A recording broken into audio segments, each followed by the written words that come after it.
My name is Virginia Barker. I'm currently the director of Brevard County's Natural Resources Management Department.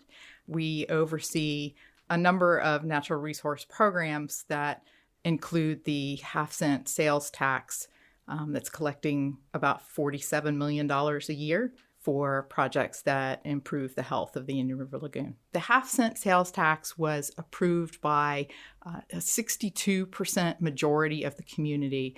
And it was a very clear message of how this community connects with the lagoon, how important the health of that lagoon is to their quality of life, and their willingness to participate in being part of the solution. I'm a Florida native, but I didn't get to Brevard County and to the shores of the Indian River Lagoon until 1996. So soon after we moved here, I packed a picnic lunch and we took the boat out to one of the many spoil islands for a picnic. And when we got there, there was a mullet run going on.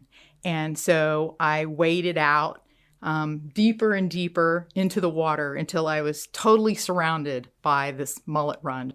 And they would swim straight towards me and then part around me and then come back together behind me. And I was probably out there for about 45 minutes. We certainly do still have mullet runs, and it's always a joy when we see them. They don't seem to be as large as they were. Hopefully their reproductive strategy is such that they can recover quickly if we just provide them the right habitat and quality of life. And the seagrasses are like the rainforest for the Indian River Lagoon. It's such a special place. But what makes it that special place is the seagrass habitat, and that can't survive with all these blooms. And the blooms will continue to persist until we get nutrients under control and we get the lagoon on the appropriate diet. The nutrients are coming from all of us. They're coming from decisions that we make in our daily lives, how and when we fertilize our yards, how we maintain our cars, whether we're washing our cars in the driveway, the stormwater pollution. There are just so many sources, so many little decisions that we make every day, and they're diffuse, they're spread out. People think that they only have to maintain a septic system. If they're on sewer, it's all taken care of. But homeowners are still responsible for the sewer line between their house and the public sewer system.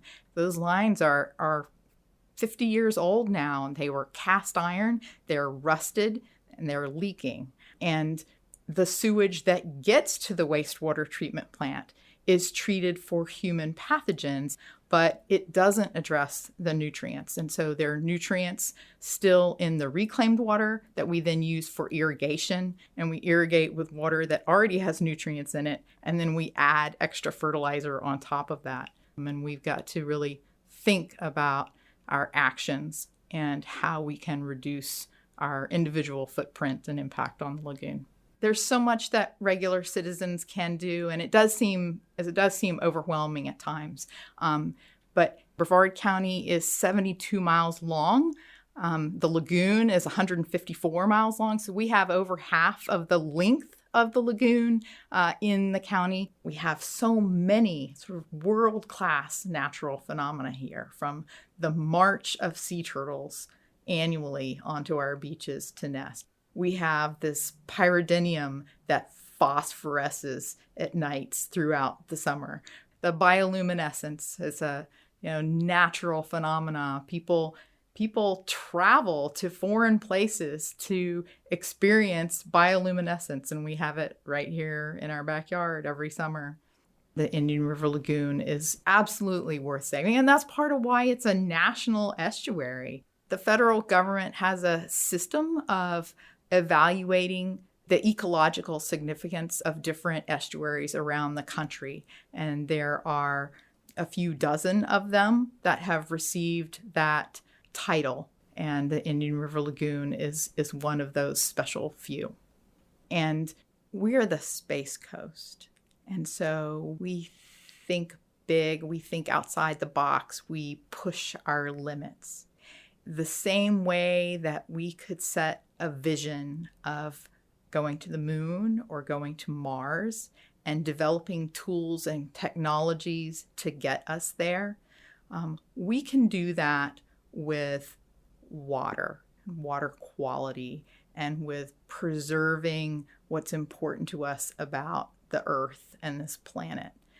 We have the mental ability within this community to make those kinds of quantum leaps.